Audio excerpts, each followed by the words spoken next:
Ooh, DJ J Red.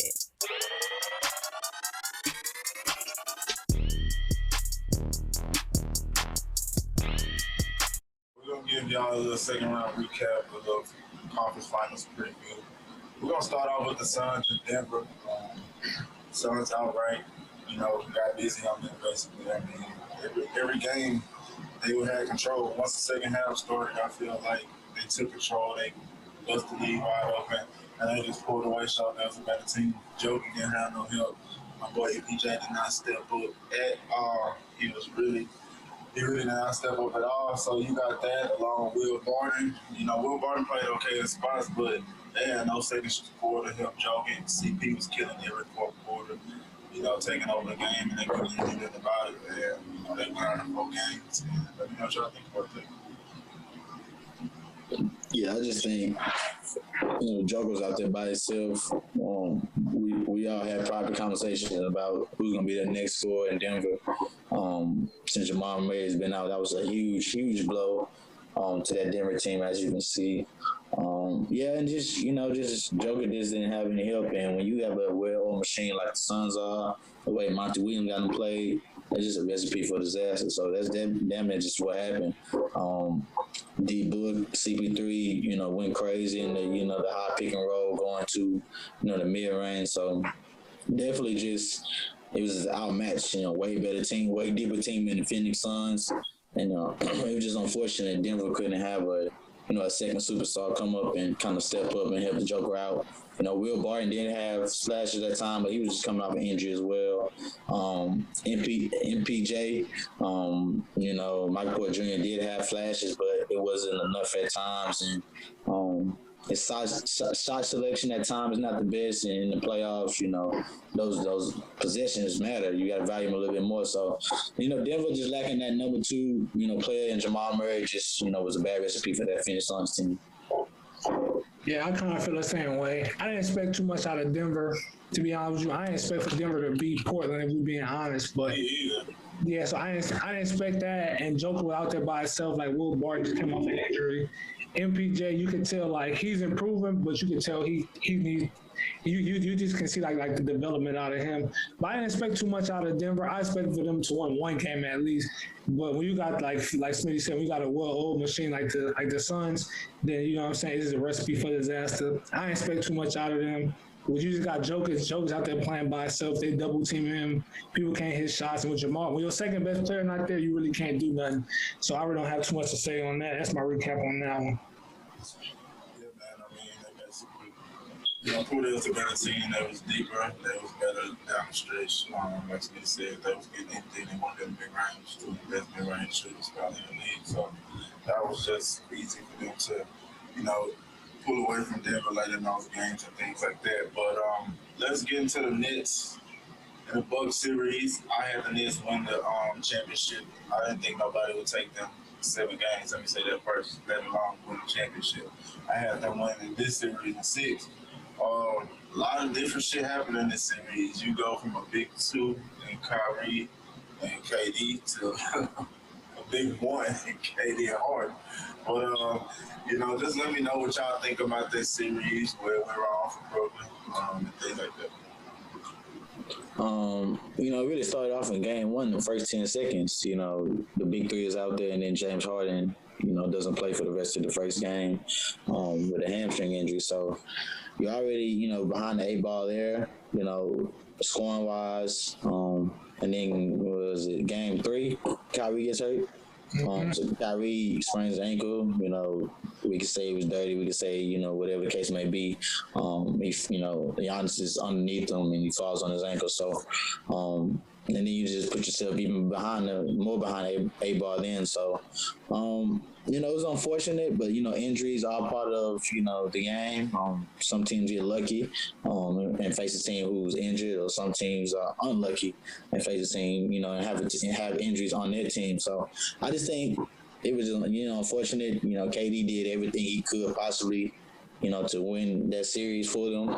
It just came up short. And I would have loved for him to have, finish that series out and get to the East Conference Finals. against the odds he was. So, it's unfortunate. You definitely could have went up 3-0 in that game 3 with Bruce Brown and, things he did late in that ball game, which was uncharacteristic of him. So, they had chances, and you got a home game 7. It's game 7, anything can go, as you saw. Whether it be him, having his his big toe on the line, and it's probably if he was a size smaller than shoe, he'd probably be going to the East Conference Final. But it's just he played all the minutes in that game 6 and 7, so. I mean, you really can't ask much of him to do more. Harden's, trying to do everything he can, but obviously he's hobbled on one leg. And him just coming back, I'm not going to give too much of the blame on Harden because, coming back from a hamstring that close in time is never easy. So he's literally out there on one leg, trying to do what he needs to do, be done. So I'm gonna reserve the slander on Harden.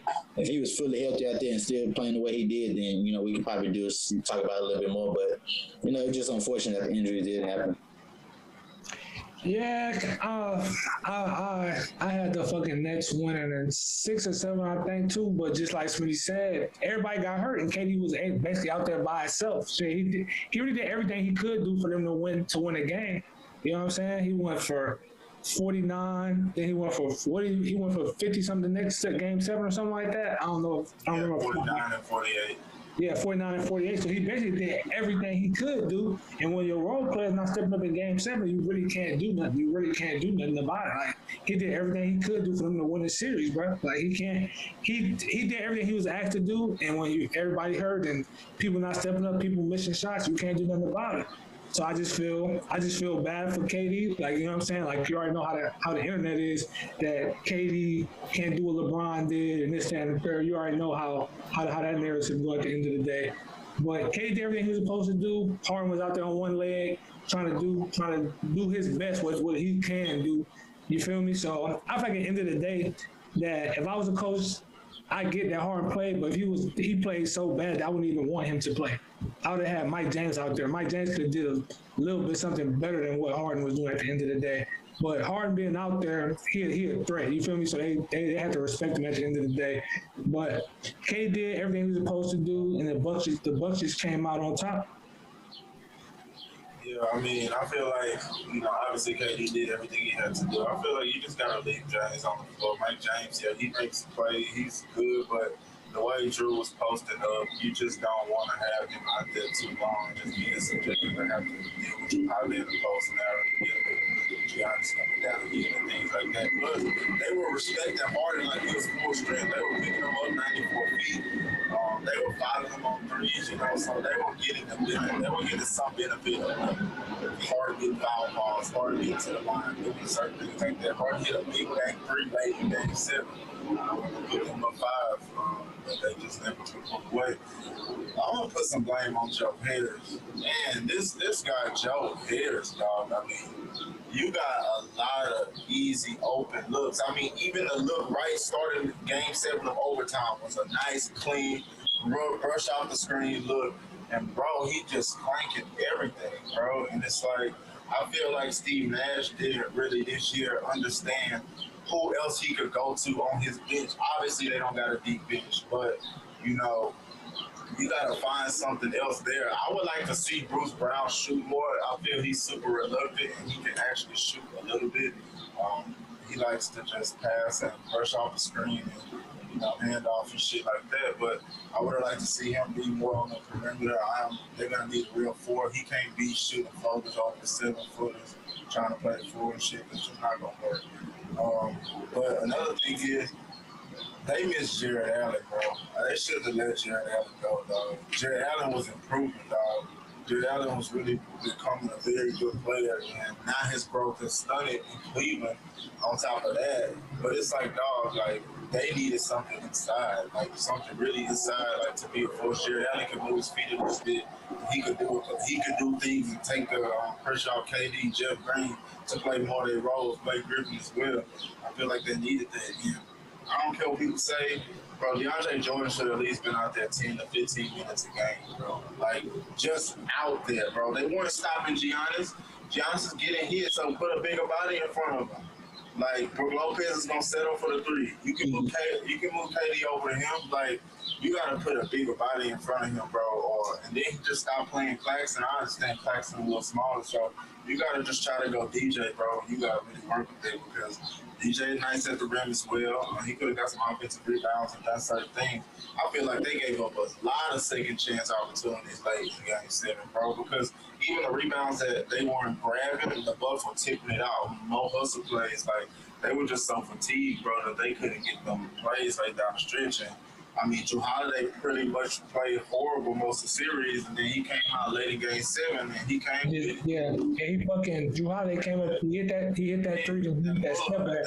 He hit the three first, then he hit the step back. And that's just the thing. I feel like Steve Nash. I think next year he's gonna be a better coach. Like I feel like this year he's just trying to figure everything out. But I feel like next year he's gonna do a lot more coaching. He gonna know like that, like his spots and like the people that he can go to and who he can pick. Because at the end of the day, Joe Harris played so bad, bro. Jesus Christ, he played. That's all I'm saying. You gotta have trust in somebody else. You gotta have trust in somebody else, but it's just like you said. They don't have a bench though. Like you didn't. Yeah, so I feel you're a shooter, bro, but we all, how much keep shooting. In the regular season, how much stock y'all gonna put in Joe Harris? Like, I mean, I don't want him. I mean, unfortunately, he is maybe the second option, but I mean, he's a streaky shooter. He's not a, he's not like Clay. He's a streaky shooter, so you can only expect so much. That's what I'm saying. Like, you gotta be. That's what I'm saying. He got to develop more of the chemistry during the season with these other guys, so he's comfortable putting somebody else in at least for some relieving minutes, bro. Because like just to be like, I gotta do it down with Joe Harris. At that point, not saying Joe Harris can't be a good shooter, but at that point, the rate he was at, you gotta sit him down for a little bit. Like you go to Nicholas Claxton and he be playing good with his minutes. Like I feel like he gave up on Claxton too early, bro. I feel like he just said we just gonna go small, basically. Yeah, that's true, bro. I just feel like next year they gonna have more. They gonna have a little bit more. They gonna have a better bench. He gonna be more seasoned. Yeah, he gonna be more seasoned. So, cause it's his first year coaching, and then KD was out, Harden was out, Kyrie was out. Like, you know what I'm saying? They never really played together. So you really trying to just piece it together, piece by piece. But next, when everybody come back healthy, you really can see like who you have on the team. And then I don't know if they have a draft pick or not. They probably get somebody to come in, like, you know what I'm saying, play spot minutes here and there. But I get what you're saying. I feel like Clack should have played. I feel like DeAndre Jordan should have played. I feel like Mike James should have played a little bit too. But it all come with coaching too, though. It all come with coaching at the end of the day. Oh yeah, another thing too. I'm glad you said that again. But he should have took KD out way earlier in Game 6. They were nowhere near coming back. They were down almost 20. They were down 16, 18 points. It was like 7 minutes left. Yeah, true. Come on. That's true, but it come with coaching, bro. Because KD didn't sit Game 7, bro. At all. Exactly, that's what I'm saying. So you gotta give him some more rest. You gotta give him some situation. But I get it though too though. If you take him out, who scored the ball? Harden was playing like shit. He was on one leg, so you gotta. And that's definitely who should have sat down. Like anybody. When you that far off, bro, like on the road, you're not showing no life or coming back, cutting the lead, like. Yeah. I get it, bro, but I just feel like next year he'll be a more seasoned coach next year for sure. Because he gonna look at the film and he gonna really put all that shit together. He gonna put it together. Oh, you talking about Game 5 or 6? Well, he should have took him out. Yeah, that was Game 5. 6. Game 6. Game 5 they won. We're crazy. Game 5 when they won. Game 6 was when they lost. The Game 6 when Reggie Miller was saying that stupid shit about he shouldn't play the game. But I'm saying he should have came out early in the fourth quarter, a little early in the fourth quarter, halfway through. And Steve Nash played him all the way to the 2-minute mark. Like that shit was unnecessary. Yeah, but I just feel like I'm just gonna go on the Bucks. I feel like Chris Middleton is the best player on that team. Like, cause at the end of the game, he was getting the ball. Giannis didn't get the ball at all. It's not he was getting the ball. He's going to get the ball. He's going to finish every game. Like Middleton is their finisher. Yeah, basically. Let me bro. But like Middleton gonna get the buckets down the stretch. Like Holiday came along, but even Middleton in overtime, he had something. You know what I'm saying? Yeah, he had to get the ball. There's no team left that can stop Giannis from getting to the rim and shit like that. But if there was, it would come to the point to where Chris Middleton would have to be the number one guy, like throughout the whole game. But being asked to do that in spots, you see, like he can flourish. Like he played okay on the road until that point. Like he actually was playing below average, but until that point, he came along. I mean, Middleton ain't have a great game 7. If you want, He did. But I'm saying that on the road. For sure. Yeah, but I'm saying at the end of the day, Giannis didn't go get the ball. Like, you know what I'm saying? Like, Chris Middleton going to get the ball to finish the game. Drew Holiday going to get the ball. If Giannis the best player on the team, he need to go get the ball. But that comeback with Giannis, the only thing I give guys, he was shooting them 15-footers, and I can see his confidence growing with that. But Chris Middleton was going to get the ball to finish the game. Drew Holiday was going to get the ball to finish the game. So. But let's slide over to the Clippers and Utah. Very little surprising series there. We got Paul George finishing that series by himself. Utah goes up 2-0. And I said this, I said Clippers win 4 straight, bro, and they did. Win 4 straight. And so what y'all think about the Clippers, getting that series and what the Jazz, how they look on the Jazz, it was only PG out there, and I guess Terrence Mann, Terrence Mann came alive, so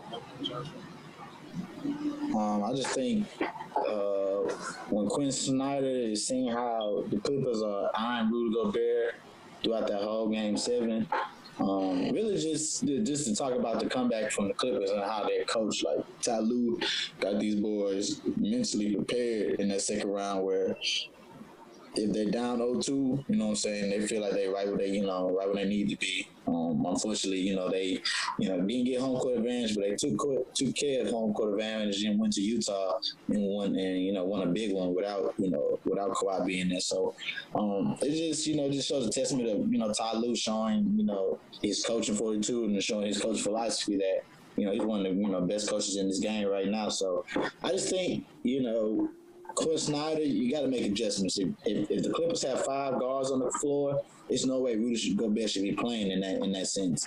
Whether you put Niang in, whether you put Derek Favors, or you put somebody who's able to close out and still get to that paint area. Rudy Gobert came out and said, basically, I was in the game to stop it from scoring layups and stuff like that, but in the case may be, and then they were going to let Terrence Mann just shoot wide open shots. So if that was philosophy, then he definitely, died by the 3. Terrence Mann had one of the, his awesome performances that he's probably ever had in his life on that type of, magnitude of stage. So I just think if the Clippers going to go 5 guards and look for Rudy Gobert at every time down the court, you got to make an adjustment inside and go, small on small, or at least get somebody out there who can, close and still get to the paint. So not making adjustments in that game 7 and living and dying with, Rudy Gobert, I just think that was a big mistake and something that, that cost the Jazz. So, and I also do think that the NBA needs to have a guard and then a post defense player. Bro, I got a question for you too. So now can we both agree that Terrence Mann was very capable of shooting that layup against Dallas? I mean, I agree he should have shot the layup, but I never thought Paul George came off the ball. So that was my whole thing. We all agree that Terrence Mann could have easily made a layup, but what I'm saying is don't put him in that position. I see what you're saying, but now seeing how he played, would you pass on the ball in that situation if it was the same? I mean, he had a good game. I'm saying even now, him being the second option. Well, not the second option, really, Jackson. He had a good 3.5. He had a good 6 quarters. So yeah, probably in the first half. I'm not gonna say in clutch time, hey, let's give it to Terrence Mann. You know what I'm saying? I'm saying in that play. I'm just saying he probably should have laid the ball up. Probably should have dunked it. Now that I can see that he's dunking on Gobert, he should have dunked it in. But at that point, Gobert getting finished, bro. You know what I'm saying? So I mean, bro, they do that. But I see what you're saying, bro. To get back to your point about the perimeter and post defending shit, but peep this, bro.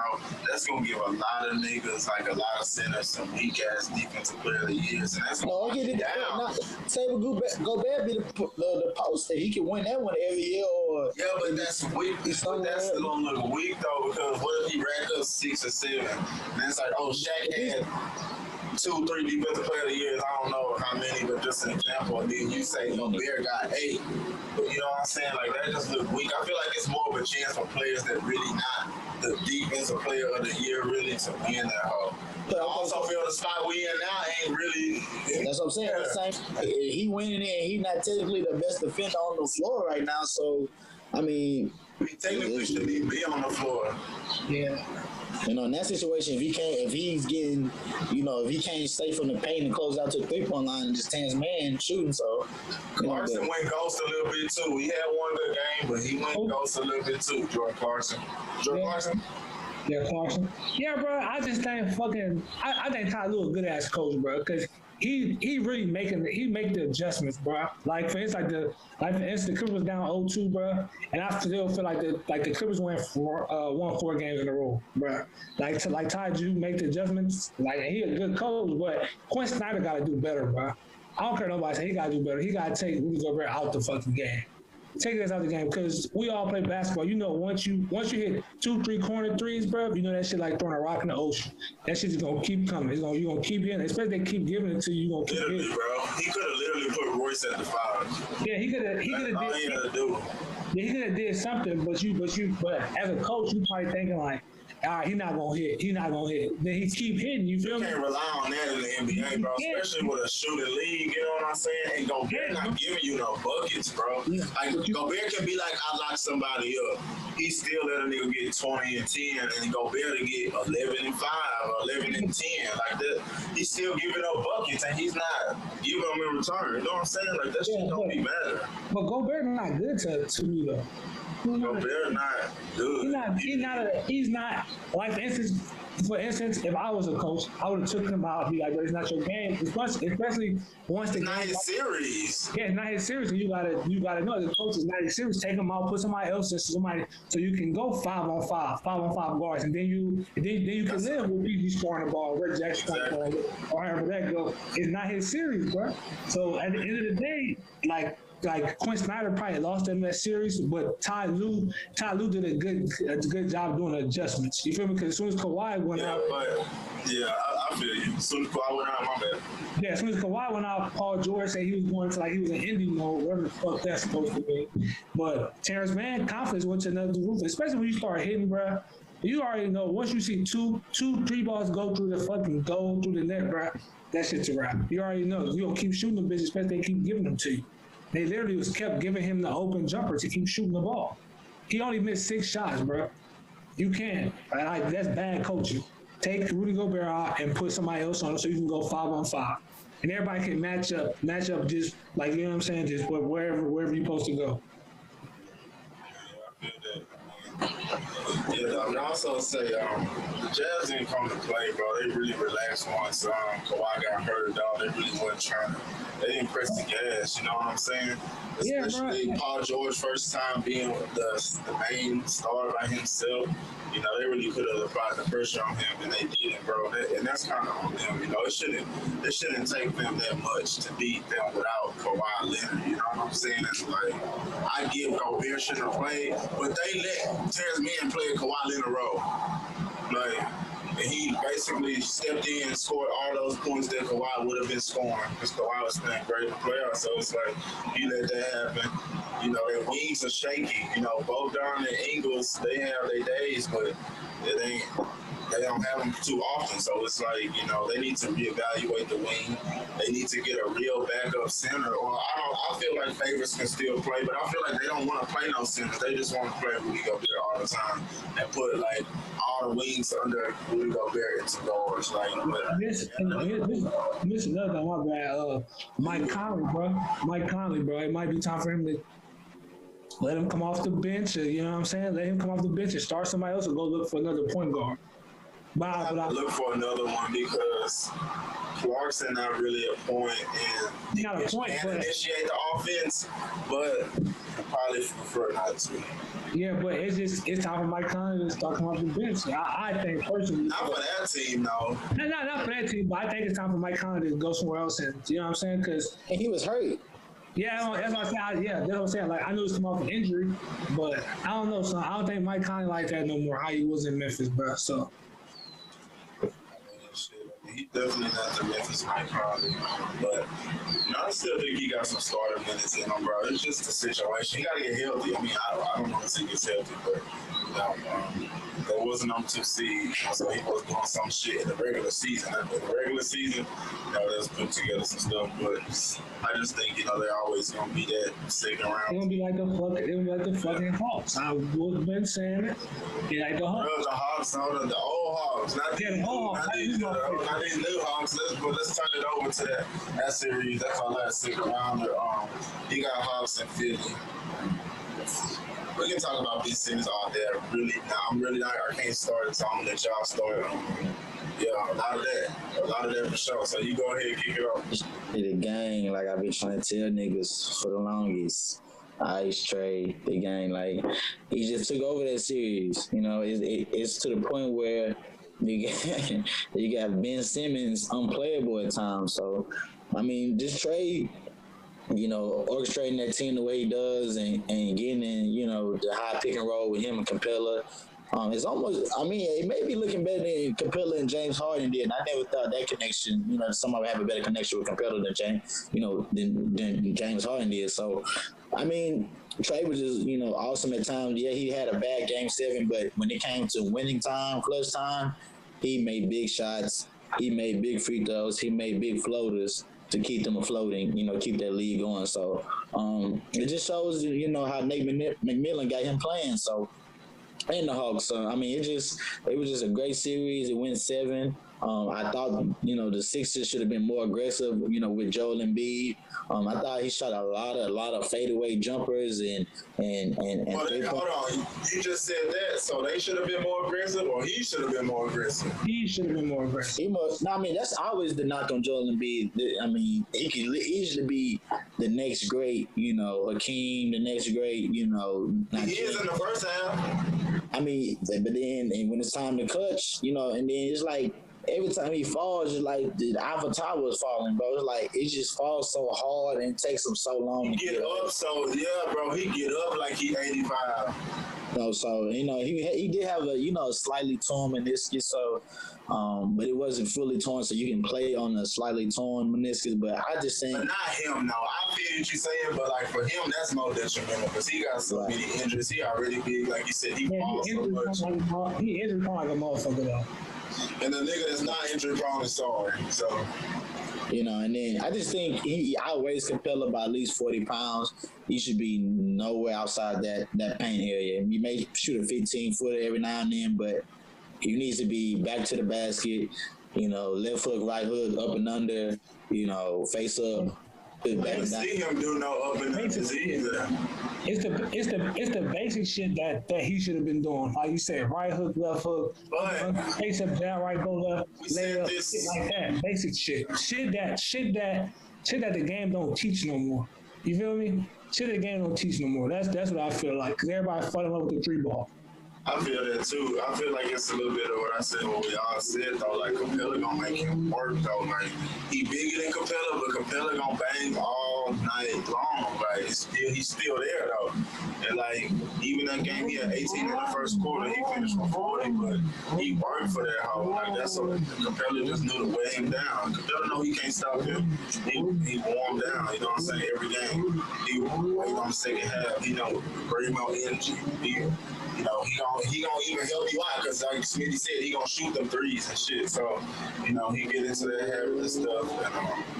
And Ben Simmons, like, he say he don't play, but sometimes like the game he ain't play, but all the time, in my opinion. Doc Rivers really saved his feelings, in my opinion. Just trying to keep him in games late when he shouldn't have been in there. They lost games because of that reason. You got the ball in somebody's hands that's like 40% on the free throw line. so much. Like that's just ridiculous, bro. It got to the point where now Seth Curry your second scorer because you got two guys on the team that's making combined $350 million, and they combined for 11 points in the game 6. Like, bro, that's ridiculous, bro. Like.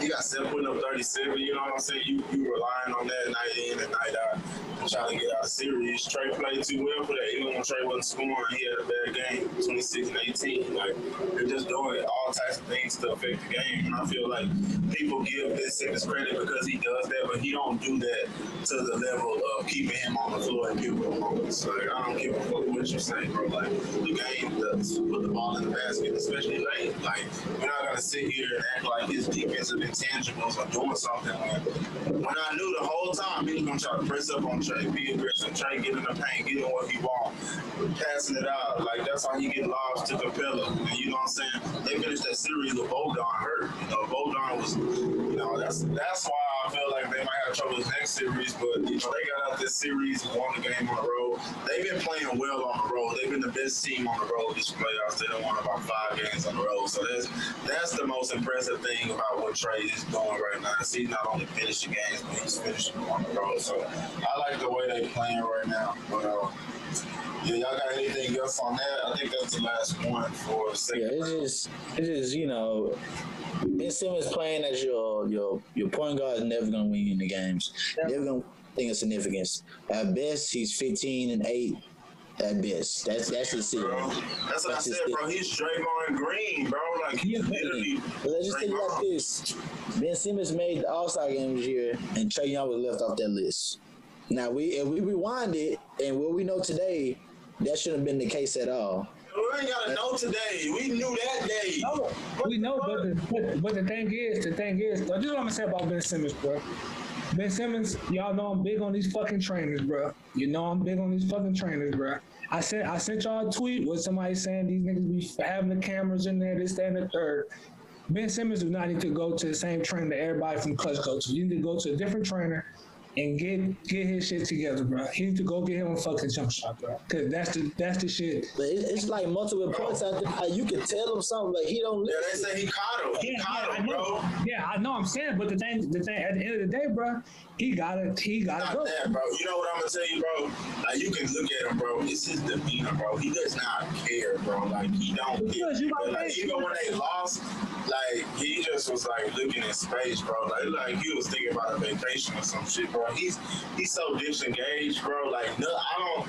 What's gonna fuel him? Like what's mentally gonna get him going? You know, when you got all these yes men around you and you making all that money, bro, you taking care of people, and then when you got that much money, bro, you can put yourself in a world where you don't have to listen to that shit or listen to people that's gonna tell you what you really need to be doing. Like, so he in the gym fucking probably running up and down, fucking dunking and shit. Like, bro, just you know, he need to fucking go get a fucking jump shot. Cause like you said, I don't get any 58. I think if he don't get his shit together, he about to be like 4-5 years, bro. Or he I don't even think so, bro, because they just overvalue him. I think he got 2 or 3 years. They'll try to keep running that point, but in reality, he needs to be playing a Draymond Green role.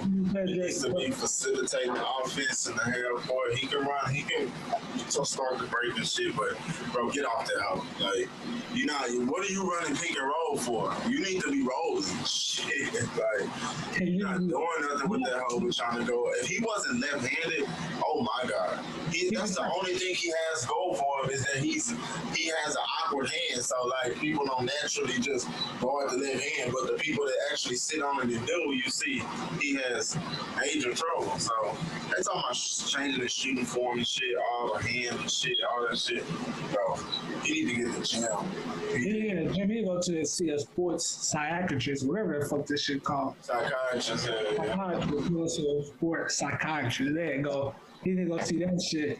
That nigga terrible, dog. I don't know, bro. Nigga's fucking terrible, bro. Yeah, to the fuck that if you on the block and you spin out the defender, and the next helping defender is Trae Young, who's 6'1", 180 pounds, and you pass because you are scared that they're gonna foul you. Bro, that's just unacceptable. The fact that it's a hack a bin is unacceptable, bro. You're shooting a 15-foot uncontested jump shot. Uncontested jump shot. That's basically what a free throw is. A 15-foot uncontested jump shot that you got 10 seconds to shoot. And you can't make more than 5 out of 10? And like, bro, and you a guard? He's fucking terrible. Terrible. You're a guard, man. That's no seriously, no guard should be watching Ben Simmons tape or film or any type of anything to do with Bill Simmons. If you want to be a great player, that's one guy you should not be watching. I hate to say that about guards, but if he's a guard, there's no way I'm telling my players, hey, you need to see what Ben Simmons doing. Like, he was okay defensively. He blocked Trey Jumper a couple of times from 38 feet using his limb, but like, Trey abused this man in the pick and roll. Trey abuses man off the dribble, so it's a point to where, Doc was riding with him, and then to the fact that we're like, maybe I can't play him during these times. You can't, because he can't shoot a free throw, bro. He can't do nothing offensively to help you out. At the end of the day, he can't do nothing offensively to help you out. So at the end of the day, I would put Maxey in there. I feel like Maxey a better fit than Ben Simmons right now. Because at least he could score the ball, he could shoot free throws. He saved them a game. Yeah, he saved them a game. You feel me? So, I'm not gonna put it on Doc. I'm not gonna put it on Doc because in the interview, they asked Doc, "You think you won with Ben Simmons?" He said, "I don't know." Or I feel like that was he basically said, "I don't know, whatever." But you gotta pay Maxey, bro. So at the end of the day, Ben Simmons, he can't be around no yes man right now. He gotta look himself in the mirror, bro, and get his shit together. Because at the end of the day, everybody counting you out right now. I wouldn't be surprised if Philly trade his ass. But what I'm saying, I blame Doc for this simple reason of no in-game adjustments. Like, it's only so many leads can be blown by Doc Rivers' coach team. Like, just not the first year. We can go back to the bubble year. We can go back to them being up in the Clippers. Like, it's just so many blown leads that this man is at the head of the form and where he's fucking up. He's not playing, but if the players that have been a part of Doc Rivers' team are telling you he's not going to change what he's doing, he's going to be doing this shit the whole game, it's basically what Lou Williams told everybody, and they kept doing the shit because he's not going to change. So at the point, you're going to lose and die by your game plan, your philosophy, because you don't know how to make in-game adjustments. Yeah, even Josh Smith. Josh Smith said some fucked up going shit. Crazy. Yeah, Josh Smith said some fucked up shit. He said, I see why your wife almost left you because you don't know how to make adjustments. You feel me? And then that's some fucked up shit. But you know what I'm saying? It's true. And it's just the truth, though. It's the truth, though. Lou Williams said the same thing, and we're going to go back on Paul George. Paul George saying the same shit, too, basically. So he got a bad track record. To be honest, that 2008 championship with the Celtics, he won now just off the talent at the end of the day. Like, what coach wouldn't win that year? Yeah, he won that off the talent. So Doc Rivers he's a bad coach, bro. We just bad coach, don't know how to make adjustments. It is what it is.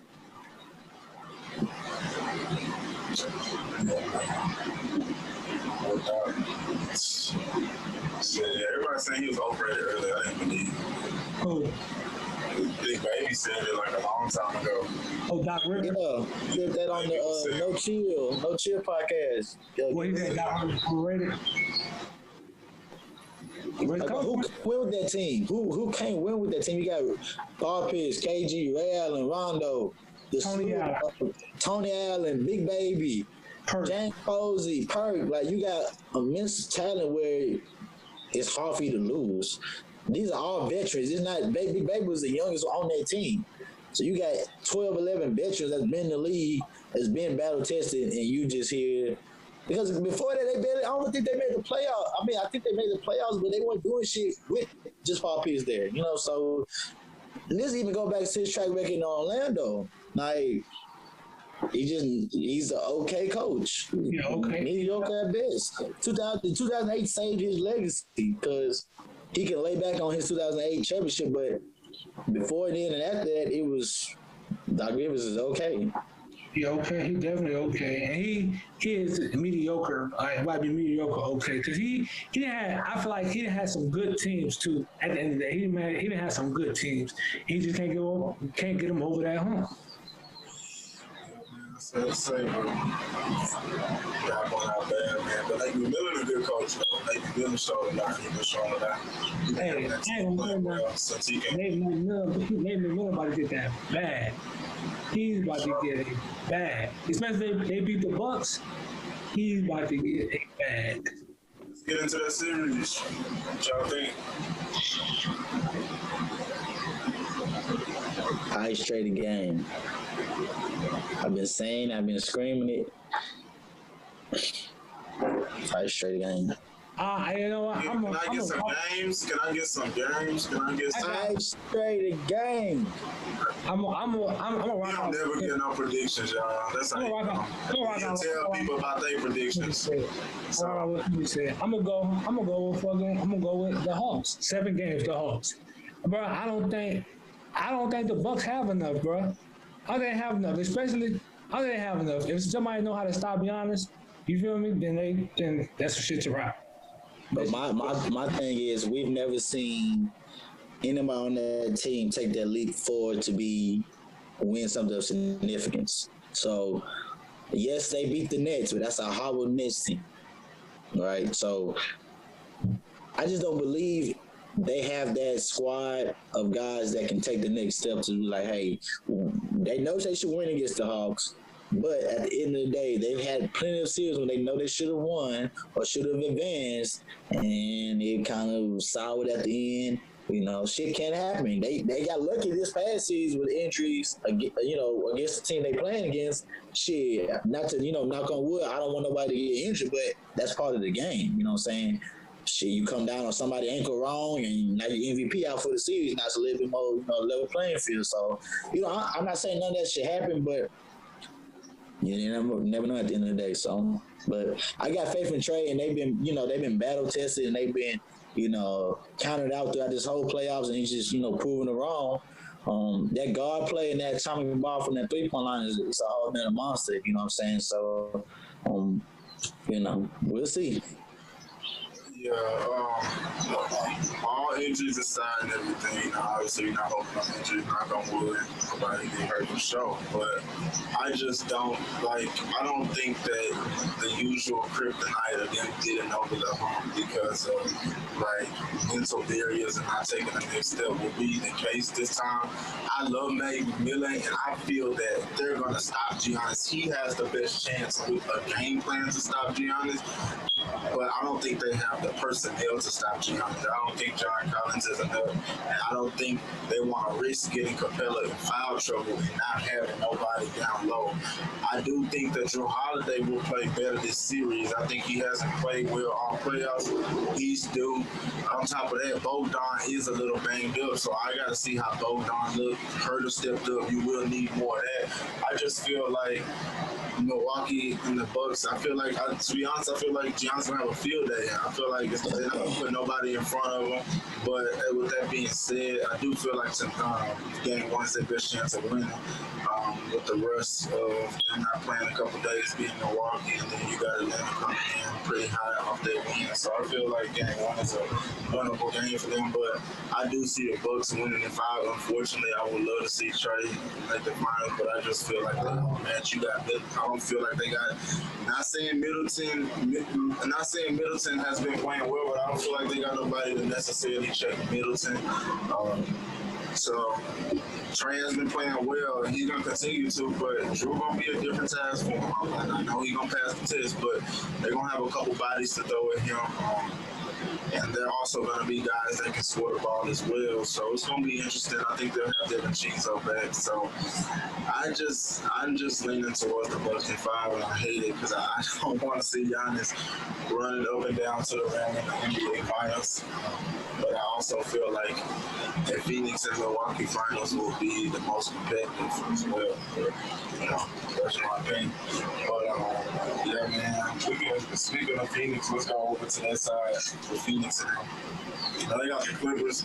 The series already cooked up a little bit. Clippers blew a perfect opportunity to steal one at Phoenix and let that alley go to DeAndre Ayton. But let me know what y'all think about that series. And, Clippers in their usual spot, down 0-2 right now. So me personally, I think they right where they Like what they always, I feel like the Clippers always the Clippers always like one of them teams like damn the Clippers down 0-2. Well shit, all right, like this what they do. They go back home, take home court advantage, and you 2-2. Then you really got a series. But they get CP coming back, you know what I'm saying? So you gotta see how that go. And I thought he was gonna come back a little later, but I'm at the point now where Cameron Payne playing so good that I would be like CP just kind of just, you know what I'm saying, just take your time. You feel me? But the thing is, if it go 2-2 though, then you be like, damn, I wish CPU that came back. Cameron playing good though. That's the thing. Listen, this is the thing, bro. Chris Paul been waiting on this. Yeah, He's been waiting on this so long. He ain't got his feet wet in this whole year. He can't let Cameron Payne do that. And Cameron Payne know he got to go back to that role. CP was playing so well. Even as well as Cameron Payne playing, CP was playing better than that. CP put 37, 39. I get it. Don't get me wrong. Cause see, this CP first. This is first conference finals. You know what I'm saying? Let's say this. Let's say they bench him and stuff, and cool. When he come back in, let's say they bench him. They beat Clippers in 5 or 4 or 5. He come back in the finals, he rusty. Then what? It's like yeah, I know. That's kind of what I was gonna get at. That if he don't come back, he rusty. Then he fuck off everybody's shit. You feel me? So he gotta come back. He gotta come back.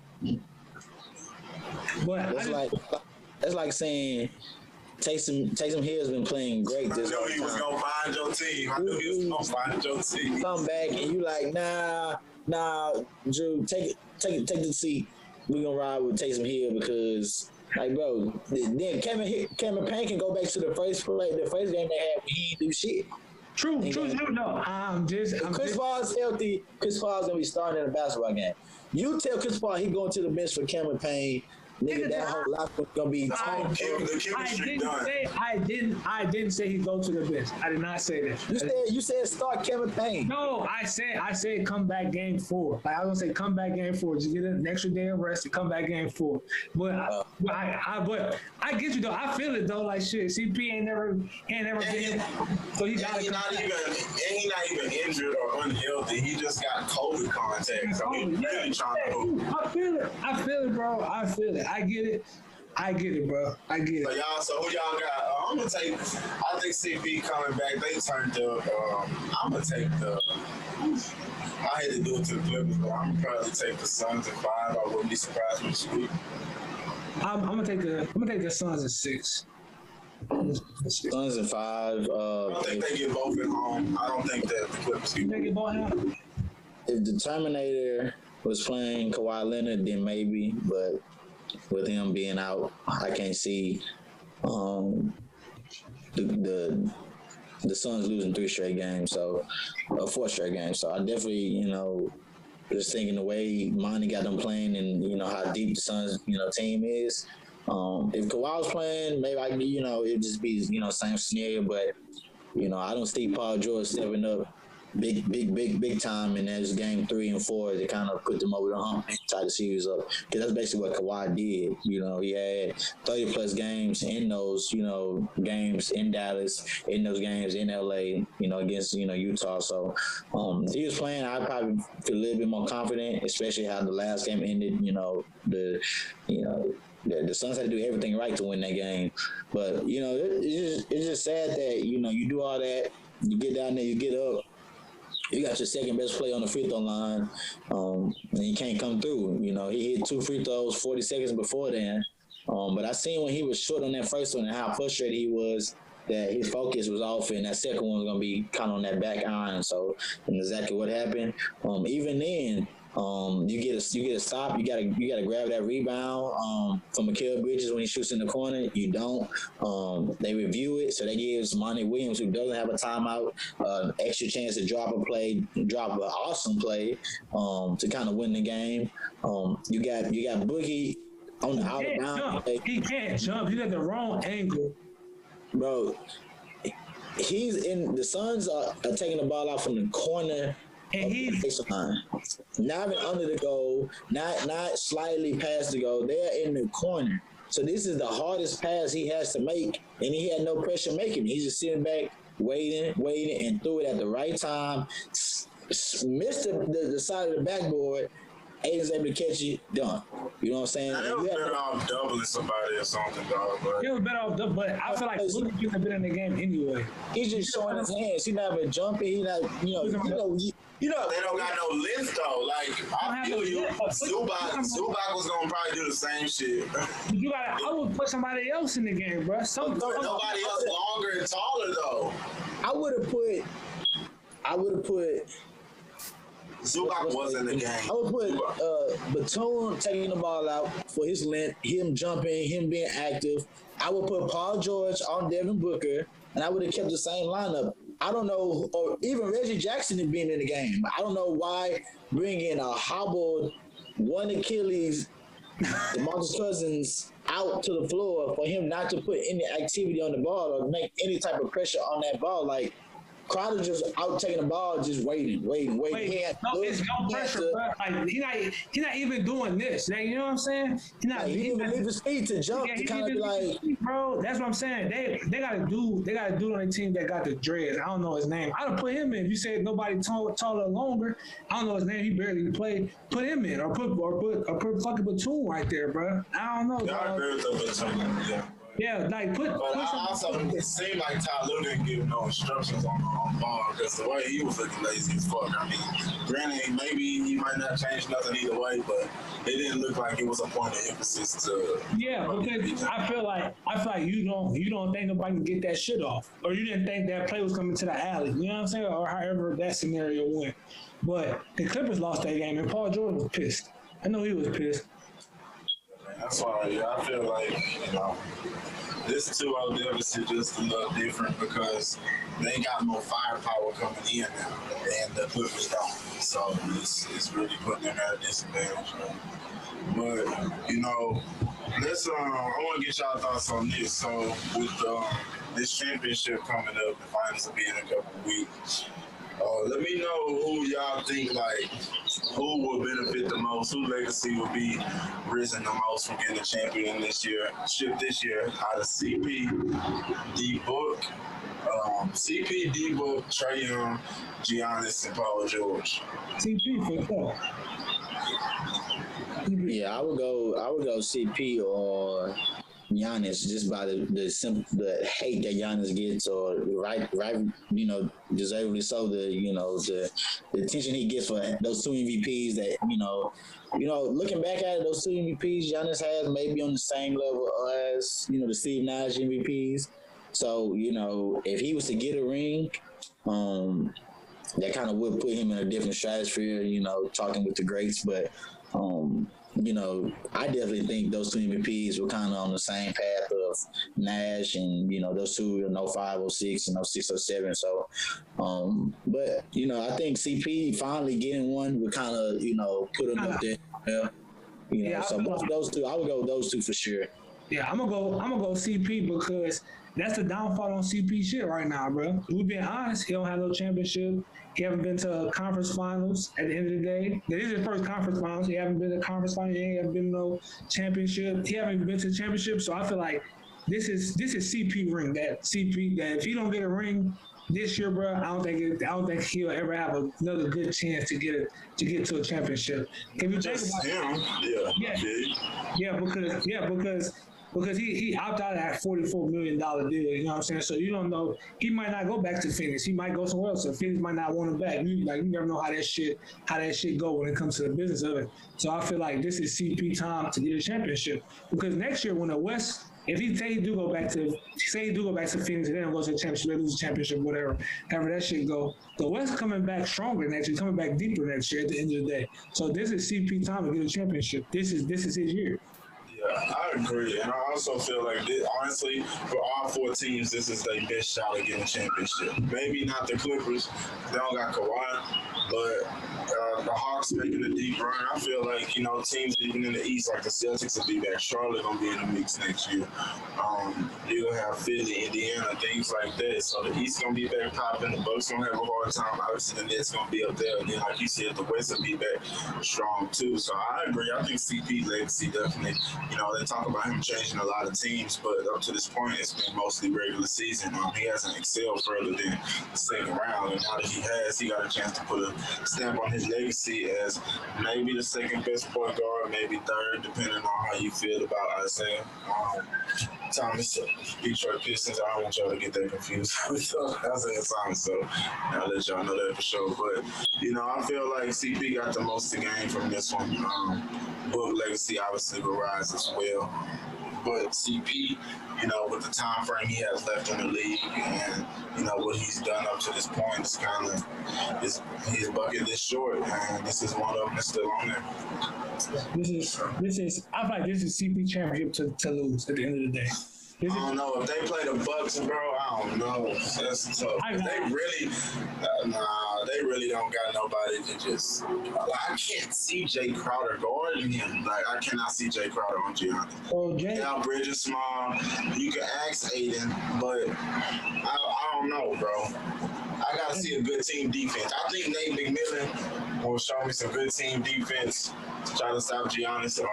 But see, that's the thing. That's the thing that's not in Milwaukee's favor. Is they have the worst coach left. And it's by far. It's by far. Nate McMillan, Ty Lue, and Monty Williams. Monty, yeah. Damn, that should have been coach of the year. They would tip it up. But Bud had a lot of experience on that Spurs coaching staff too, though.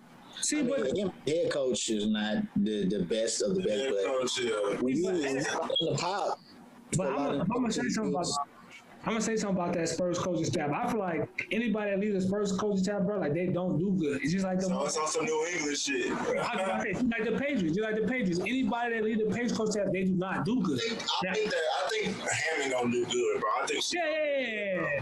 I think she'll end up doing good. I think they had one other good assistant, but I feel like they developmental shit is good, and Pop is just a good coach. I don't know about all the assistant coaches and shit, but I know they develop players well, and I know Pop get the most out of his players or what he wants out of them. Yeah. But they ain't even San Antonio, you know what I'm saying? But yeah, man, shit, that's gonna do it for this episode. I appreciate y'all tapping in. Back with the guys, we came with another one, so just tap in with us on all the platforms: YouTube, Spotify, Apple Music, Breaker, all that, man. Check us out, subscribe to Bontroversial, and yeah, man, hand over to the guys. Hey man, appreciate y'all for listening again. Appreciate y'all for tapping in with the guys. Hey man, Smitty out. That boy Dre, appreciate y'all for listening to us, man. Y'all keep tapping in with us. We're gonna keep bringing that heat to y'all. Y'all follow all of us on the links. So, man, we out.